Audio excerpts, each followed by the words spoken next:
तो जो अल्ताफ हुसैन साहब वाला दौर था, तो क्या उनकी बड़ी जो रहनुमा थे एमकेएम के, बड़ी उन पे दहशत थी, बड़ा डर था, खौफ था? ज़ाहिर है एक डिसिप्लिन के अंदर एक खौफ तो होता है। सत्ते वत्ते वाली क्या कहानी थी यार इज़हार भाई, क्या वाकई एमकेएम भत्ता वगैरह लेती थी? देखिए, चंदे और बच्चे में रवैये की तो फ़र्क है। हाँ मैं आपसे प्यार से 1000 रुपये ले लूँ हाँ। या ज़ोर से 100 रुपये ले लूँ। ये भी एक बड़ा तासुर दिया गया उस ज़माने में कि भाई जनरल बिलाल अकबर साहब का बड़ा किरदार था एमकेएम पाकिस्तान बनाने में। ऐसी हवा में बादल बिल्कुल कोई सदाकत नहीं है, उनका मौक़िफ़ हमने पेश किया था अपना। मैं ये दावे से कहता हूँ, शहर को सिर्फ बना सकती है तो एमकेएम बना सकती है, क्योंकि एमकेएम के लोगों का जीना मरना है यहाँ।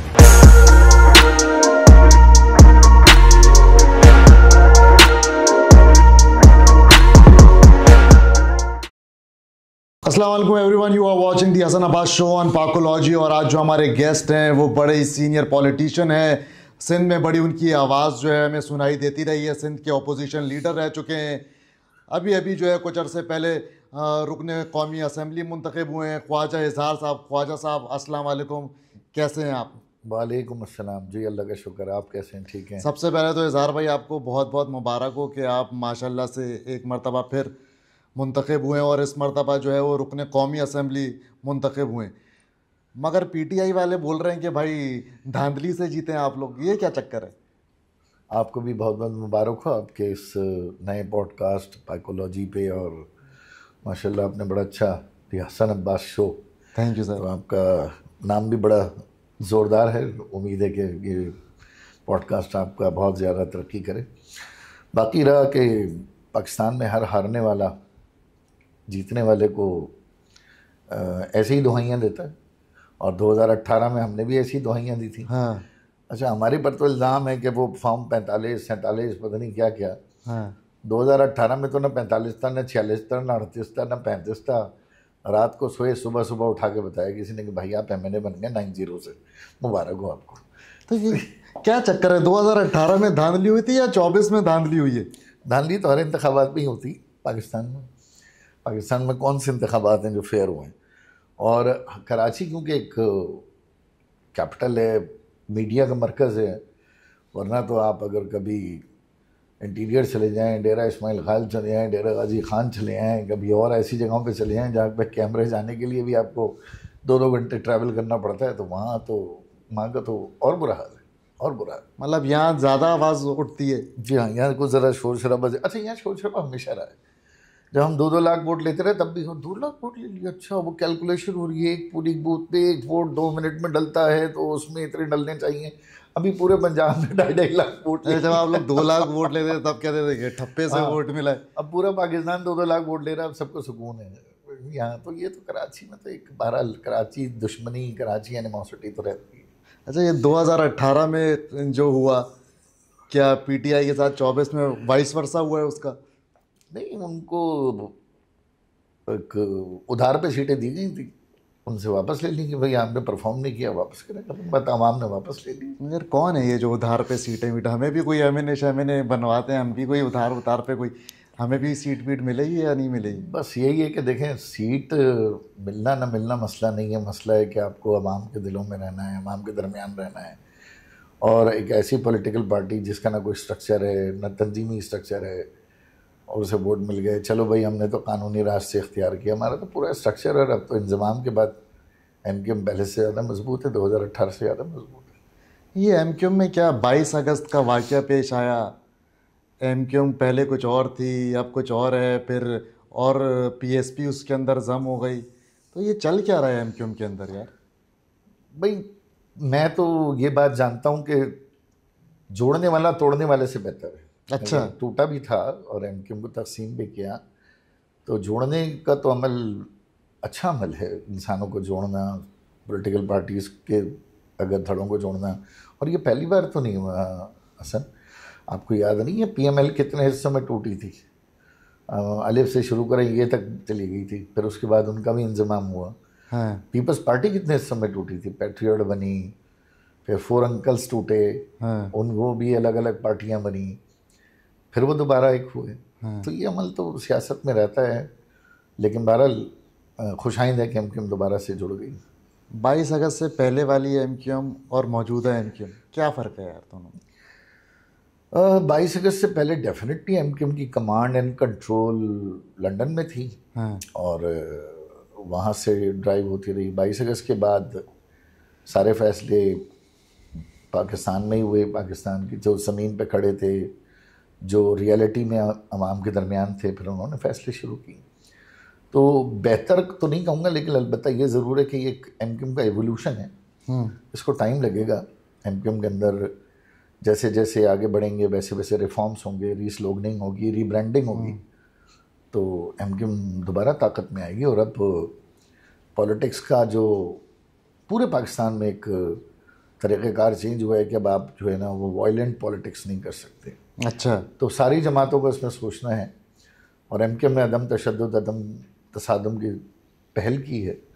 और हम समझते हैं इसमें अगर हम कहीं कमज़ोर भी हो रहे हैं तो हमें खुशी है कि हमने एक अच्छा रास्ता अख्तियार किया है, मोहब्बत का रास्ता अख्तियार। क्योंकि एक ज़माने में एमक्यूएम की हम देखते थे तोती बोलती थी कराची, हैदराबाद, सिंध के शहरी इलाकों के अंदर। अब वो चीज़ वैसे दिखाई नहीं देती। तो क्या उस पावर पॉलिटिक्स को मिस करते हैं? और यकीन है आपने तोती मुहावरे में कहा है, लेकिन मैं कहूँगा ज़ू में जितने जानवर थे वो सभी बोलते थे। तो यहाँ तो हर खम्बे से एमक्यूएम की आवाज़ आती थी। हाँ। तो बिल्कुल ऐसा ही है। तो तोती, तोता, हाथी, गीदड़, शेर सभी बोलते थे। और एमक्यूएम का एक बड़ा, लेकिन अब दोबारा आ जाएगा इंशाल्लाह, कोई मसला नहीं। लेकिन ये कि जो रास्ता हमने आपको बताया उसमें थोड़ा टाइम लगेगा। अच्छा, एमक्यूएम जो है वो असूली सियासत पर ज़्यादा बिलीव करती है या फिर पावर पॉलिटिक्स के ऊपर ज़्यादा? देखिए, पाकिस्तान में सियासत में उसूल मेरा ख्याल है कि वो कौमी तरजीहात के ताबे हैं। और यहाँ पर अफसोस के साथ मुझे कहना पड़ता है कि सही और गलत नहीं है, कमज़ोर और ताकतवर है। सियासत में दो ही डेफिनेशंस हैं। हाँ। या तो कमज़ोर है या ताकतवर है। क्योंकि ज़ाहिर है जिस निज़ाम के ख़िलाफ़ हम खड़े हैं, जिस निज़ाम के ख़िलाफ़ हम अलम बगावत बुलंद कर रहे हैं, उसी निज़ाम के मुंतखब करदा लोग ऐवानों में आते हैं, उन्हीं के साथ फिर बात करनी पड़ती है।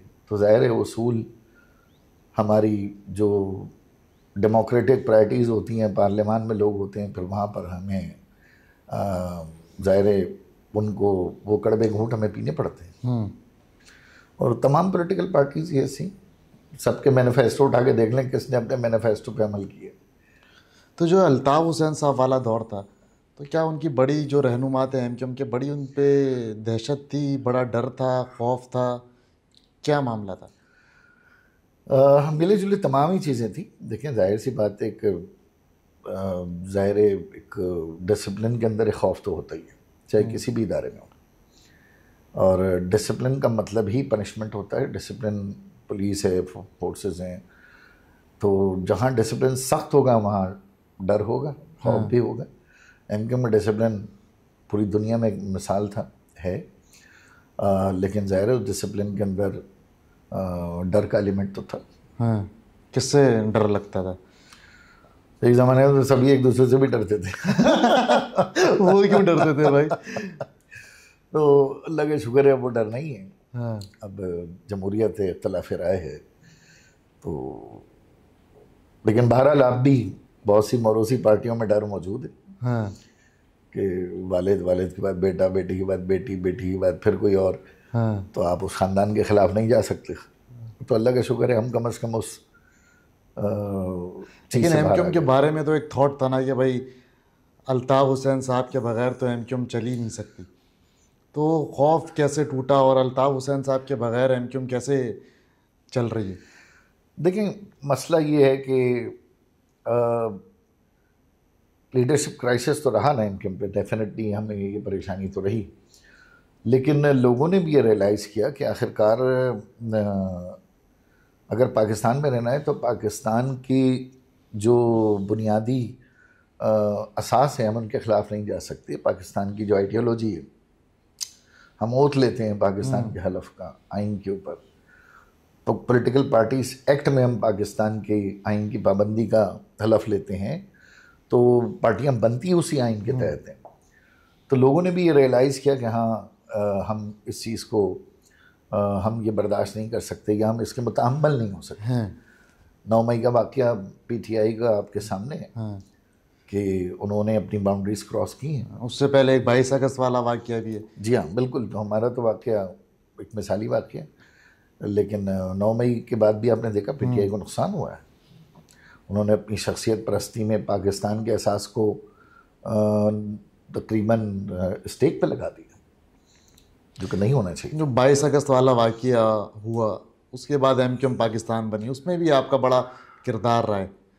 तो वो एमक्यूएम पाकिस्तान किस तरीके से फिर फॉर्म हुई, कैसे आप लोग जो है वो एक प्लेटफॉर्म पे आए, किस तरीके से डिसोन किया, ये भी तो बड़ा मुश्किल मामला हुए होंगे ना उस टाइम पर। नहीं, मुश्किल तो नहीं था, एक चीज़ हुई, और ख़ास तौर पे मीडिया पे जो अटैक वगैरह हुए वो आपको भी ठाकुर साथ ही ले गया था? नहीं, मैं खुद चला गया था। और फिर हमने ये फैसला किया कि नहीं, हमें 9 मई की तरह भागदौड़ नहीं करनी चाहिए, हमें जिम्मेदारी लेनी चाहिए। अच्छा। और मैं ज़ाहिर सूबे को लीड कर रहा था, as a leader of opposition. Farooq भाई फेडरल में लीड कर रहे थे। तो फारूक भाई और हमने तय किया कि नहीं, हमें अब जिम्मेदारी लेनी चाहिए, और हमारी पार्टी है और उस वक्त की हमारी लीडरशिप में कोई मिस्टेक की है तो हमें जाकर खुद पेश होना चाहिए, ना कि हम कारकुनान को झोंक दें या हम मुल्क से भाग जाएं, हाँ। या दूसरी जमातों में शामिल हो जाएं, हाँ। अपनी जान बचाने के लिए। तो हमने कहा कि नहीं, हम खुद जिम्मेदारी लेंगे। और फारूक भाई और मैं प्रेस क्लब गए, और मेरे साथ और साथी भी गए। हाँ। मैं अकेला नहीं था, बाकी साथी भी गए। बहुत सारे हमारे जो मेरे साथ थे,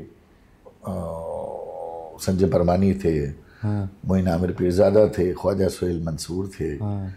ये सब मेरे साथ थे। और फिर हम गए। फैसल सजवारी अमेरिका में थे, लेकिन ज़ाहिर है उनसे भी राय ली। उन्होंने कहा हाँ ठीक है, ये हमें अपनी ये गलती तस्लीम करनी है और दोबारा ना दोहराने का अहद करना है। हाँ। तो वो प्रेस कॉन्फ्रेंस हमें करने नहीं दी गई। अगर वो करने दी जाती, वो शायद ये मुगालता था कि हम अपनी गलती पे डट जाने के लिए दोबारा एक और प्रेस कॉन्फ्रेंस करेंगे। अच्छा। मुगालता यही था, गलती की इसलाह का हमें मौका नहीं मिला, जो हमने बाद में 23 अगस्त को किया। अच्छा, ये भी एक बड़ा तासुर दिया गया उस ज़माने में कि भाई जनरल बिलाल अकबर साहब का बड़ा किरदार था एमक्यूएम पाकिस्तान बनाने में। इसमें कोई सदाकत है या बस ये ऐसे ही हवा में बातें? बिल्कुल कोई सदाकत नहीं है। हमका मौक़िफ़ हमने पेश किया था अपना। अच्छा। और हमने बताया, और जाहिर सी बात है, जब हम प्रेस क्लब गए तो हम खुद गए, अपनी मर्ज़ी से गए। उस वक्त प्रेस क्लब के जो सदर हैं, उस वक्त के ज़िम्मेदारान हैं, हमने उनसे बात की थी। हाँ। उस वक्त के एंकर्स हैं, उनसे हमारी बातचीत चल रही थी, और सबको हमने अपनी राय से आगाह किया था। और मीडिया के लोग गवाह हैं इस बात के, प्रेस क्लब के ज़िम्मेदारान गवाह हैं।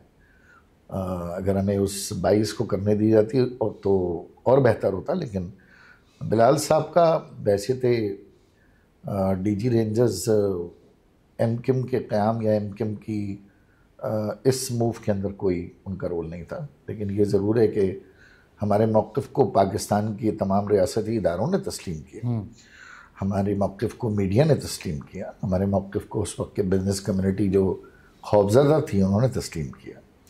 पूरी दुनिया में पाकिस्तान के चैनल्स पर हर तरफ से मज़म्मती बयानात आ रहे थे। आखिरकार हमने सबको मुतमईन किया। ये बताएं, 2024 का जो इलेक्शन हुआ, क्या समझते हैं, फ्री एंड फेयर इलेक्शन है ये? इसका जवाब मैंने आपको पहले भी दिया कि पाकिस्तान में कभी भी इलेक्शन 100% फ्री एंड फेयर तो नहीं होता। सही है। लेकिन ज़ाहिर है अवाम ने निकली है, अवाम वोट डाला है, कहीं ना कहीं प्रॉब्लम आती है, जेरीमेंडरिंग होती है। लेकिन हमारे लिहाज से फ्री एंड फेयर इसलिए नहीं है कि अगर हमारी हल्का बंदियाँ सिंध की हुक्मरान जमात की मर्ज़ी के मुताबिक हो गई हों, मरदमशुमारी हमारी 3 करोड़ से ज़्यादा होने की तवक्कुआत थी वो कम रह गई हो, वो कि हमने फिर भी बड़ी अचीवमेंट की, 2 करोड़ की हमने क्रॉस की, सही गिनवाया। फिर हमारी वहाँ पर जो डिलिमिटेशन थी यूसीज़ की लोकल गवर्नमेंट में, वो नाजायज़ थी हमारे साथ, उसमें नाइंसाफ़ी हुई। फिर दूसरा ये कि एक सुप्रीम कोर्ट का फ़ैसला आया था लोकल गवर्नमेंट पर, उसके ऊपर अमल नहीं हुआ। ये सारी चीज़ें अगर हम देखते हैं तो हमारे साथ तो ज़्यादती हुई। हम तो इसे उस तनाजुर में कहेंगे कि हमारे साथ ये मुनसिफाना इक़दाम नहीं हुए। इलेक्शन कमीशन ने हमारी उन तमाम दरख्वास्तों को रद्द कर दिया सिर्फ इस वजह से कि दोबारा से हल्का बंदियाँ होंगी तो उसमें टाइम लगेगा।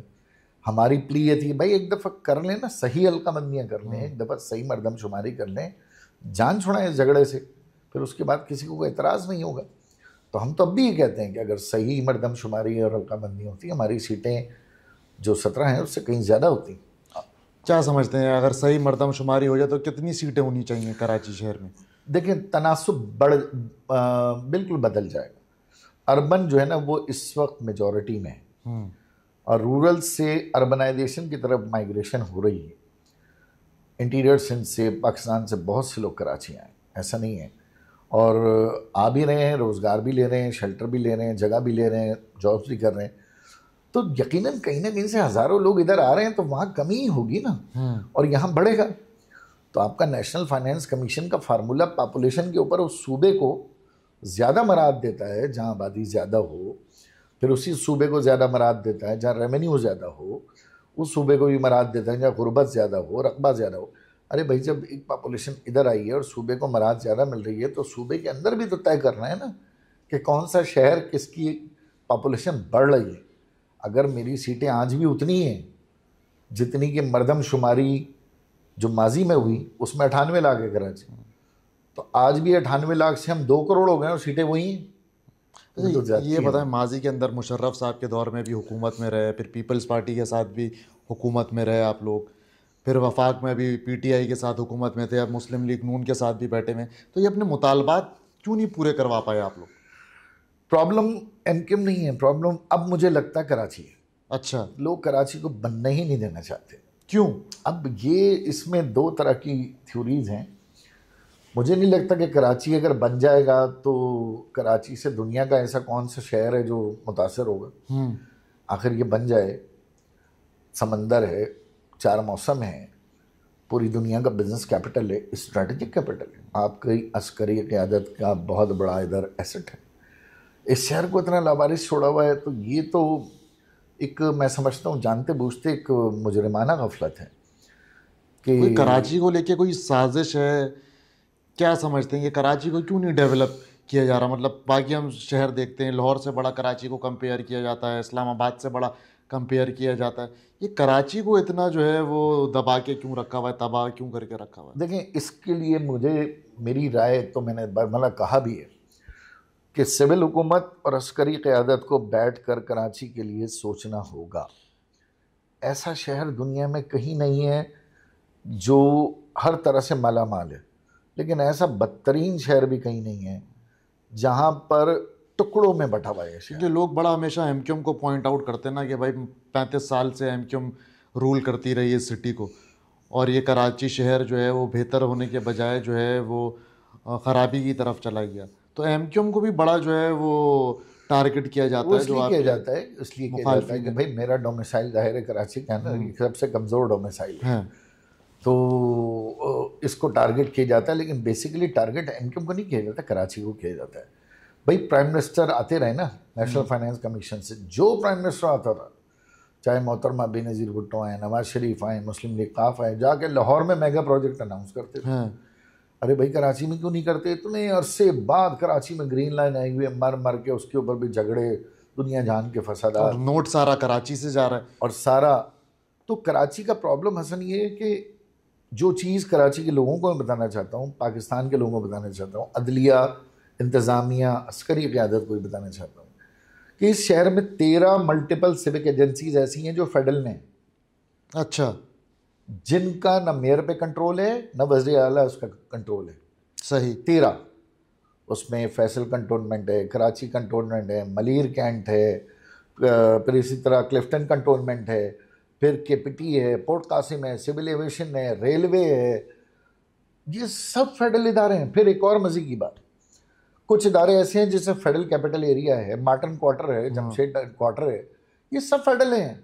यहाँ पर केएमसी अपना एक स्वेपर नहीं भेजती, कहती वो हमारा काम नहीं है, ये तो फेडरल का काम है, हमारी जुरिडिक्शन ही नहीं है। ना वो स्वेपर जाता है, ना पानी के लिए जाते हैं। वो इतने बड़े हमारे इदारे, ये सारे बेयारों मददगार है। और फिर मजीद क्या हुआ, असल कराची तो 32% का है, जो सिविलियन कराची है, उस 32% को भी हमारे पीपल्स पार्टी के दोस्तों ने तोड़ दिया। 7 डीएमसी बना दी और 1 केएमसी बना दी। अब ये समझना है कि ये केएमसी का मेयर सिर्फ 12% कराची का मेयर है, जिसमें 400 सड़कें हैं। अच्छा। इसका डीएमसी साउथ मेयर को जवाब देनी है, डीएमसी ईस्ट सेंट्रल, अब तो कोई टाउन मेयर बन को गया, जवाब तो देनी टाउन है। आ गए। टाउन आ गए, कोई जवाब देनी है। जो लाहौर का वन विंडो ऑपरेशन है, जो पेशावर का वन विंडो ऑपरेशन है, वो कराची में नहीं। अगर कराची को भी लाहौर का मॉडल दे दें कि भाई ये एक मेयर है, उसके मातहत सब हो। अब ये बताएं ना कि अगर मेट्रोपोल से पानी गुलिस्तान जौहर एयरपोर्ट तक आता है, तो सबसे पहले तो क्लिफ्टन कंटोनमेंट कहते हैं, हमारी जुरिडिक्शन में नहीं है। फिर उसके बाद जनाब केएमसी आ जाती है, फिर आगे चलें फैसल कंटोनमेंट आ जाता है, फिर क्लिफ्टन, मतलब एक ही सड़क के ऊपर 4 इदारे हैं कि जी ये पानी हमारा नहीं है, कोई ऑन नहीं करता, ऑन नहीं करता है। तो कराची के लिए ज़रूरी है कि कराची की सारी मल्टीपल सिविक एजेंसीज को, मेयर को या तो किसी बोर्ड के मातहत एक जगह करें और उस बोर्ड में कोऑर्डिनेशन हो। मैं नेशनल असेंबली में ये करारदाद भी पेश करूँगा और गुजारिश भी करूँगा कि इस पर कोई ऑर्डिनेंस, कोई लेजिस्लेशन हो, ताकि कराची कोई एक तो रहे। अगर फैसल सजवारी केपीटी मैरीटाइम के मिनिस्टर नहीं होते तो मुझे केपीटी और पोर्ट कासिम से पंप कोई नहीं देता। मैंने तो उनसे बारिशों में पंप मंगवाए। इसी तरह पुराने दौर में बाबर गौरी साहब फराहम करते थे। अब अगर मुर्तज़ा वहाब साहब हैं तो वो डीएचए से हेल्प नहीं ले सकते, कंटोनमेंट से हेल्प नहीं लेते, उनकी अपनी मशीनरीज हैं, वो हमसे नहीं ले सकते। कोई कोऑर्डिनेशन ही नहीं है ना। तो एमक्यूम को बुरा बोलना लोगों का हक है, एमक्यूम को इल्ज़ाम देना, लेकिन ये ज़रूर है कि इस 32% के शहर में 2013 से 2018 तक एमक्यूम नहीं रही। इस शहर में काम कर लेते। अब एमक्यूम नहीं है ना, 2018 के बाद भी एमक्यूम नहीं है ना बल्दिया में, ना सूबे में, अब कर लें। एमक्यूम जब नहीं है तब तो ज़्यादा, भाई मुस्तफ़ा कमाल साहब जब मेयर बने तो लियारी में पानी इसलिए दिया कि चलो यार वहाँ पानी दो, पानी नहीं है, अच्छा है पानी भी मिलेगा, सवाब भी मिलेगा, लोगों से वोट भी मिलेंगे। चलिए ये वाली सोच रख लें कि भैया कराची में एमक्यूम नहीं है, चलो यार न्यू कराची में काम कर लेते हैं, पानी पहुंचा देते हैं, औरंगी टाउन में पानी पहुंचा देते हैं, क्योंकि एमक्यूम तो बल्दियात में नहीं है, सूबे में नहीं है, तो हमारा नाम होगा। ऐसा भी तो नहीं है। तो इस शहर का मसला सिर्फ ये, मैं ये दावे से कहता हूँ, इस शहर को सिर्फ बना सकती है तो एमक्यूम बना सकती है, क्योंकि एमक्यूम के लोगों का जीना मरना यहाँ है।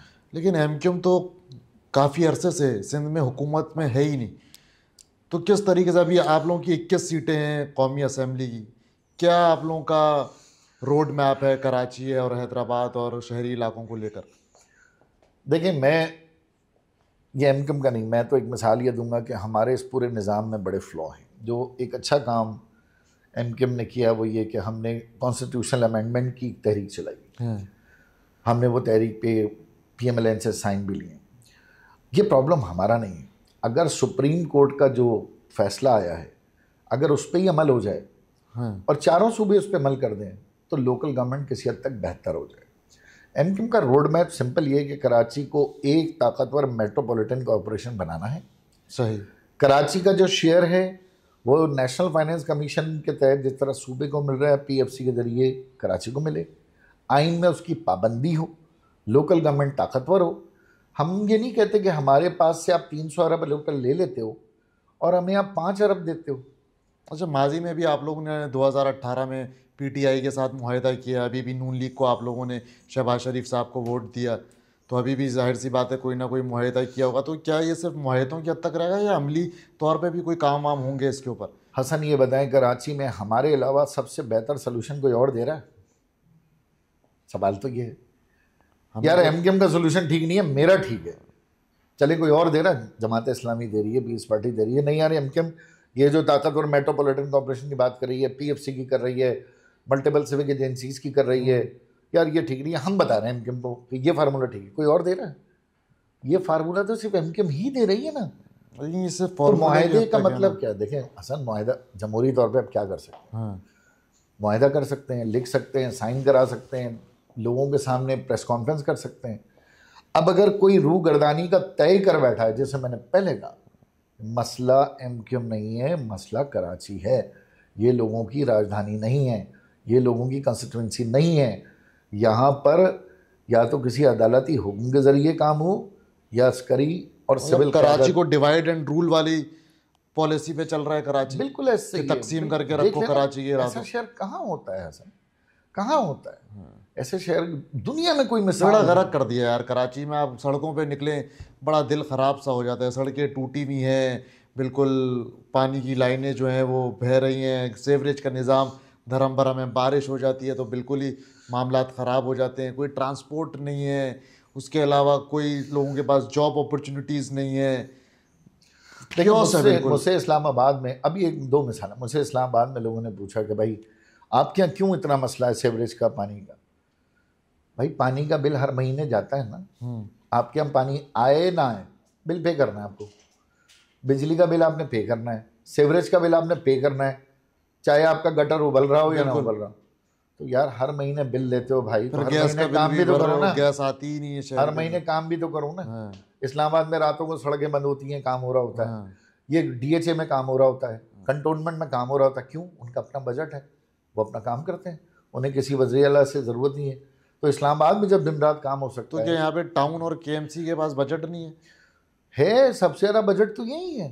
सबसे ज़्यादा बिल तो हम भर रहे हैं, सबसे ज़्यादा प्रॉपर्टी टैक्स हम भर रहे हैं, सबसे ज़्यादा मोटर व्हीकल टैक्स हम भर रहे हैं, सबसे ज़्यादा रेवेन्यू तो शहर से जनरेट हो रहा है। लेकिन हर महीने हम बिल नहीं दे रहे, हम हर महीने भत्ता दे रहे हैं और उसके अगेंस्ट कोई काम नहीं हो रहा। मतलब यार आप लोग भत्ते की बात कर रहे हैं, मतलब एमक्यूएम मालूम भत्ते की बात करने लग गए। कहा जाता था भाई एमक्यूएम भत्ता, आपका भी भत्ता वत्ता वैसे लेने के लिए गए, सारी मिथ्स यार हैं। हमारा तो 100 रुपये का था, जो लोगों को इतना बुरा लगा। हाँ, लेकिन अब तो सरकारी तौर पे 100 अरबों रुपए का भत्ता जा रहा है लोगों की जेब से, टैक्सों की सूरत में, पैरेलल इकॉनमी की सूरत भत्ते में। वत्ते वाली क्या कहानी थी यार इज़हार भाई, ये क्या वाकई एमक्यूएम भत्ता वगैरह लेती थी?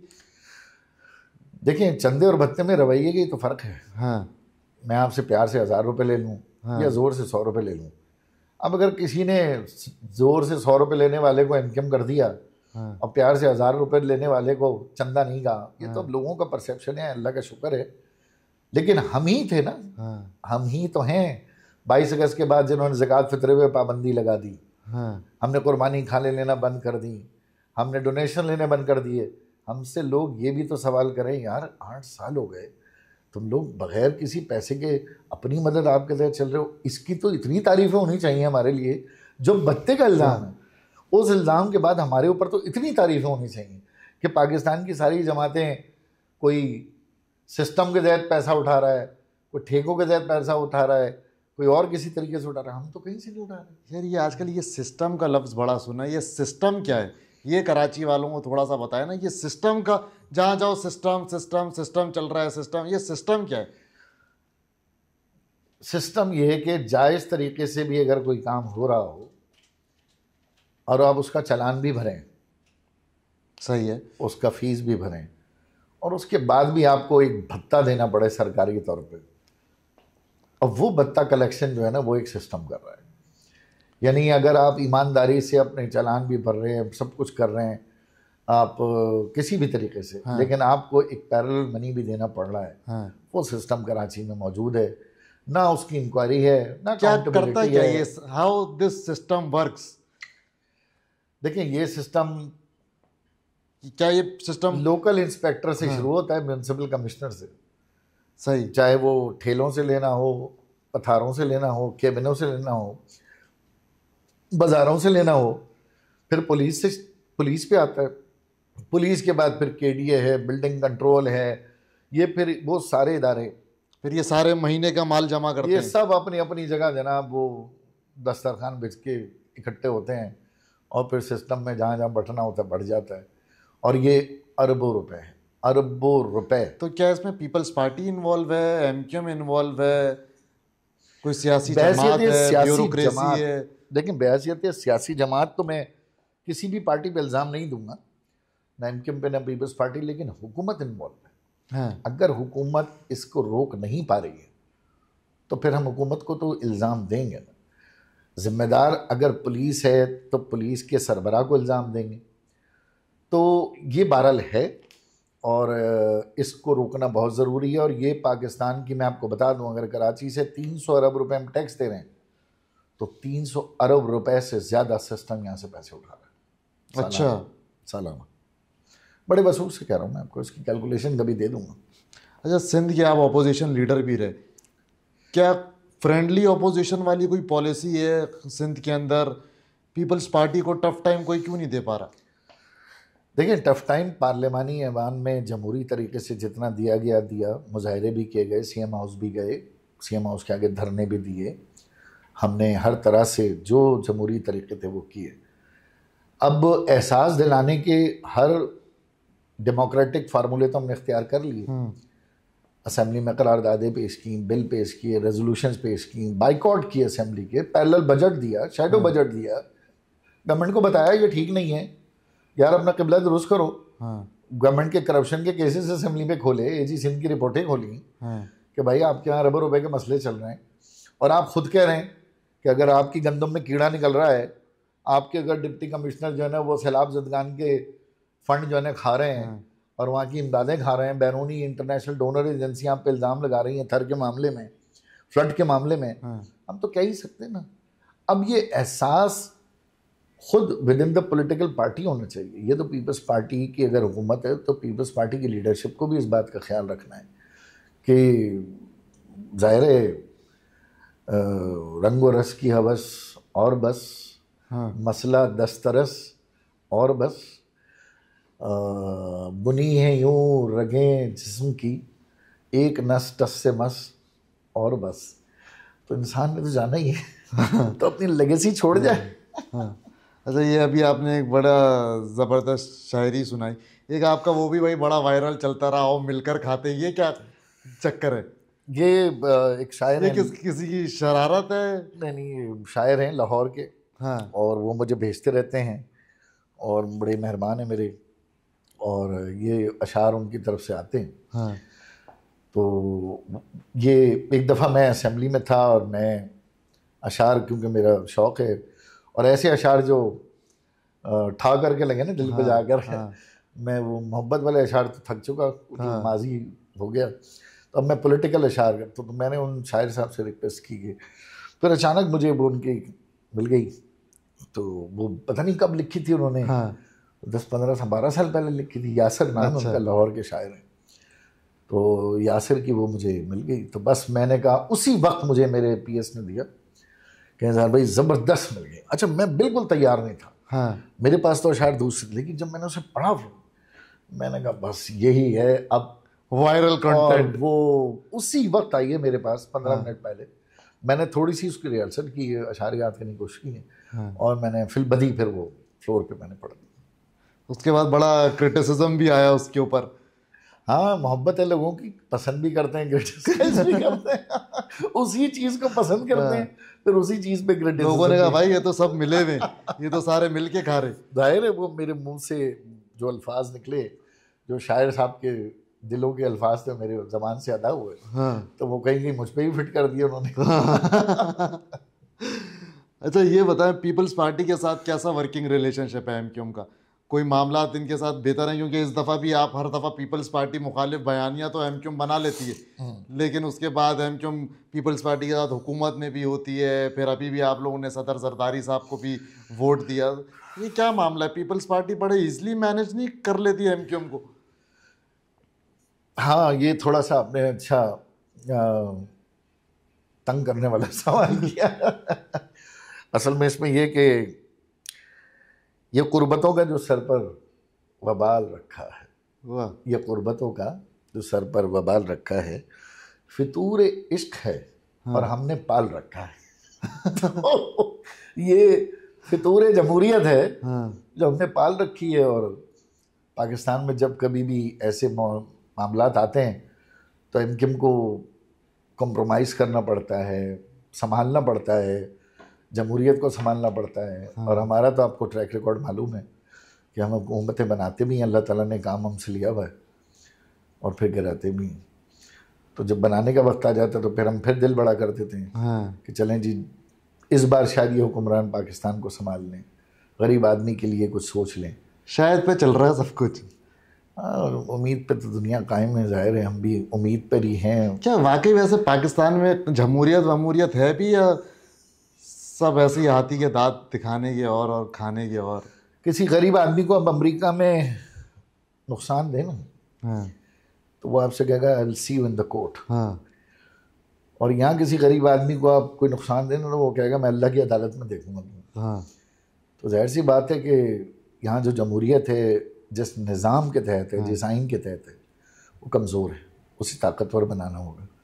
और ये जो आइन है ये मौजूदा जो फ्यूडोक्रेसी इसको सपोर्ट करता है, ये नेपोटिज्म को सपोर्ट करता है, ये करप्शन को प्रोटेक्ट करता है, और ज़ाहिर है इसके तहत हमारी जुडिशरी उसी आइन के तहत है। तो मेरा मानना ये इस आइन को एटलीस्ट 80% इस आइन के अंदर इस्तिलाहात होनी चाहिए। अच्छा, बिल्कुल। इस्टेब्लिशमेंट का कितना किरदार है पाकिस्तान की सियासत के अंदर? इस्टेब्लिशमेंट पाकिस्तान की इस्टेब्लिशमेंट है, पाकिस्तान में नहीं किरदार नहीं होगा तो और कहाँ होगा? हाँ, हर मुल्क की इस्टेब्लिशमेंट का एक किरदार होता है, उसके अपने मुल्क। लेकिन यहाँ तो बड़ा ये हर वक्त हम टीवी पे सुनते रहते हैं भाई, इस्टेब्लिशमेंट इस्टेब्लिशमेंट इस्टेब्लिशमेंट ने ये कर दिया, इस्टेब्लिशमेंट ने यूँ कह दिया, इस्टेब्लिशमेंट इस मुल्क का निज़ाम चला रही। तो वाकई ऐसा है भाई? आपकी अस्करी ताकत ज़ाहिर है अगर अब वो मजबूत ना हो और मुल्क के दाखिला और ख़ारजा में उनका मल दखल ना हो, तो पाकिस्तान की जो जोग्राफियाई सिचुएशन है कि एक तरफ हिंदुस्तान है जो हर वक्त मिज़ाइल दागे बैठा हुआ है, एक तरफ अफ़गानिस्तान है जहाँ से शोरिशें होती हैं, फिर दूसरी तरफ कहीं ना कहीं ईरान से भी शरारत होती है। तो जाहिर सी बात है कि इस्टेब्लिशमेंट का यहाँ पर एक बाय डिफ़ॉल्ट रोल है जिससे इनकार नहीं। क्या सियासी जमातें इस्टेब्लिशमेंट के साथ कनेक्टेड रहती हैं? हमेशा रहती हैं। तो किस तरीके से ये दोस्ती का रिलेशनशिप जो है, ये सिचुएशनशिप है या रिलेशनशिप है, कैसे चलता है? नहीं, ये दोस्ती नहीं होती।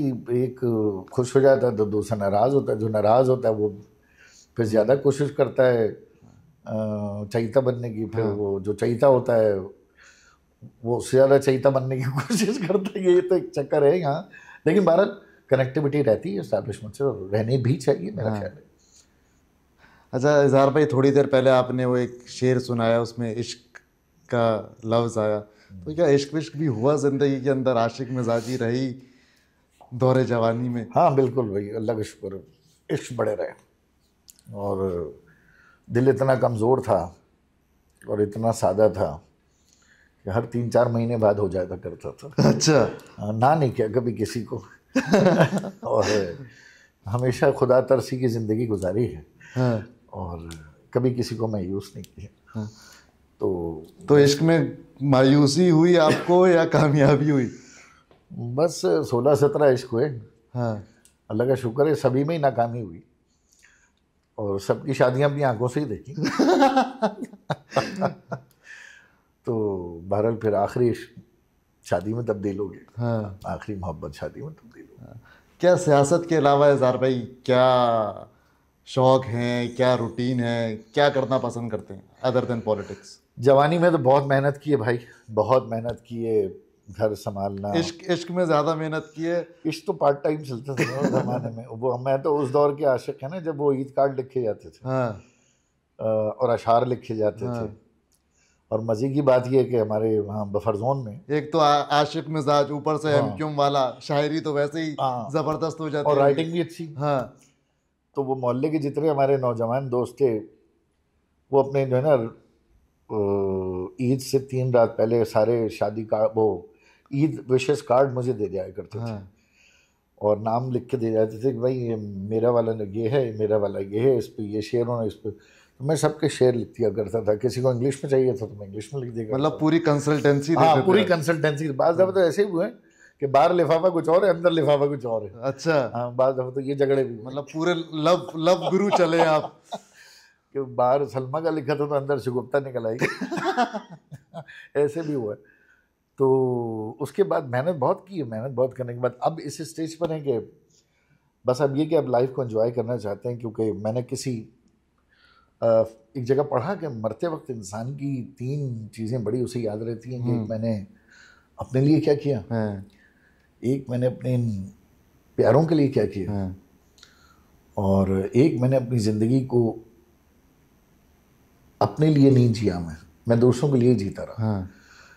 तो ये इस तरह की जो बातें होती हैं ये मेरे जहन में हैं। तो मैं कुछ अपने लिए इबादत भी करता हूँ जितनी मैं कर सकता हूँ, अपनी फैमिली को पूरा टाइम देता हूँ, अपने दोस्तों को पूरा टाइम देता हूँ, लाइफ को एंजॉय करता हूँ। परेशानियाँ हैं लेकिन उन परेशानियों को मुझे इतनी एक्सपर्टीज़ है कि मैं इन परेशानियों को थोड़ी देर के लिए पैक कर देता हूँ। जब अपने घर में दोस्तों में होता हूँ तो मैं एंजॉय करता हूँ लाइफ।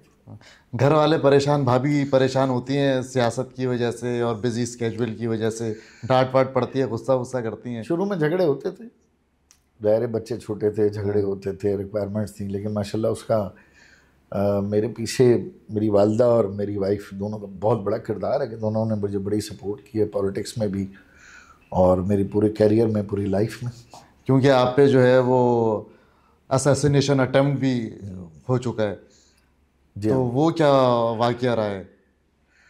हाँ, 2 हो चुके हैं। एक मिलाद में हुआ था गुलिस्तान जौहर में, एक ईद की नमाज के बाद हुआ। अच्छा। तो वो बस अचानक ही मुझे मस्जिद से, अच्छा मैं नमाज में ही मुझे कुछ ख्याल आ गया था। जब मैं दूसरी रकत में था तो मुझे कुछ बेचैनी सी शुरू हो गई थी। क्या कुछ फील हुआ कि कोई फॉलो कर रहा है क्या? मुझे मतलब नमाज में मुझे थोड़ी सी घबराहट शुरू हो गई। अच्छा। मुझे ऐसा लगा मेरे सफ़ में मेरे पीछे कोई और है। अच्छा। और मुझे जल्दी जल्दी मैंने सलाम फेरा और मैंने बच्चों को देखा, बच्चे किधर हैं, तो मैंने देखा वो पीछे वाली सफ़ में थे, मैं आगे था।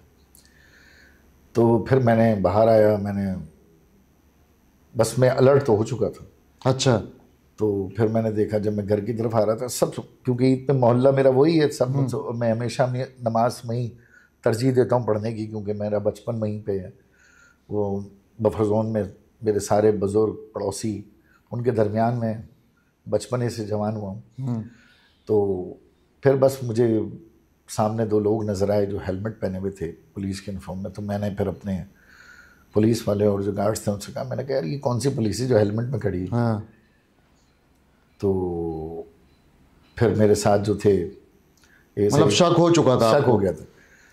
तो मेरे साथ जुल्फ़िकार ASI जो ज़ख्मी भी हुए वो गए आगे, और एक सिपाही आगे गया, और जाके तो वो उन्होंने मुझे इस तरह से सर हिलाया हेलमेट में से। अच्छा।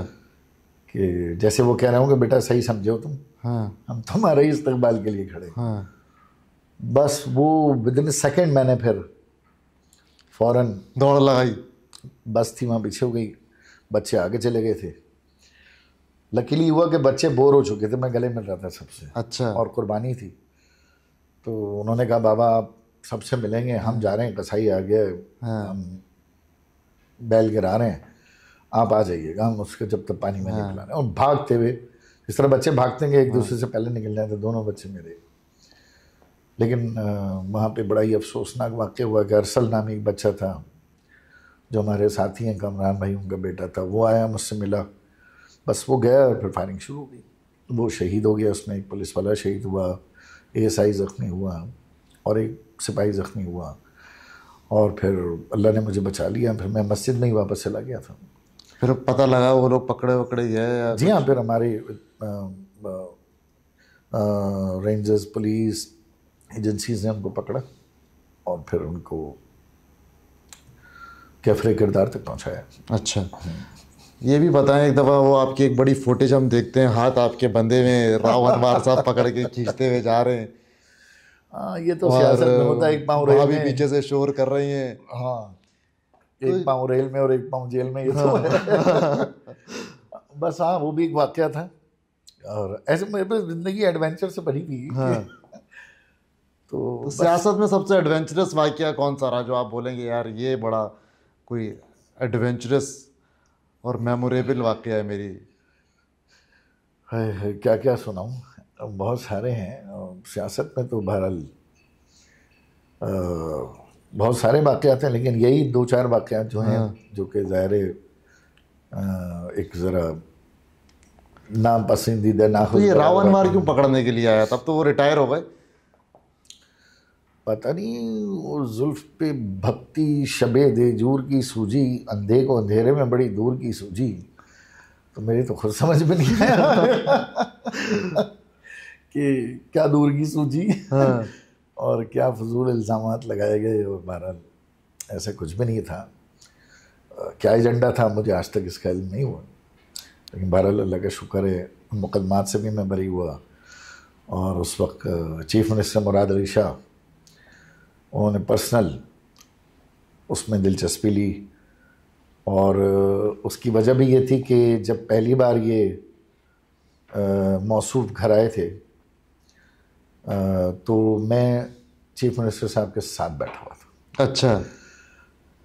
तो मेरी वाइफ ने मुझे फ़ोन किया कि इस तरह से ये आया है पुलिस वाला और इस तरह से घर में घुस गए हैं। तो बस मैं और सीएम साहब बात कर रहे राव अनवर की तो वैसे भी एमक्यूएम के साथ बड़ी पुरानी तारीख रही है। उनकी तो इंसानियत के साथ ही बड़ी पुरानी दुश्मनी रही है। अच्छा। वो तो आपको पता ही है कि किस तरीके से इल्ज़ामात और किस तरीके से मुकदमात सामने आए हैं। अल्लाह ताला बस उन तमाम लोगों को सब्र जमील अता करे जिनके प्यारे इस बेदर्दी में शहीद हुए। तो बस वो फ़ोन आ गया था मुराद भाई के, मतलब मैंने मुराद भाई को कहा भाई ऐसा ऐसा हुआ है, मैं फ़ौरन घर जा रहा हूँ। हाँ। तो ही वॉज अ विटनेस।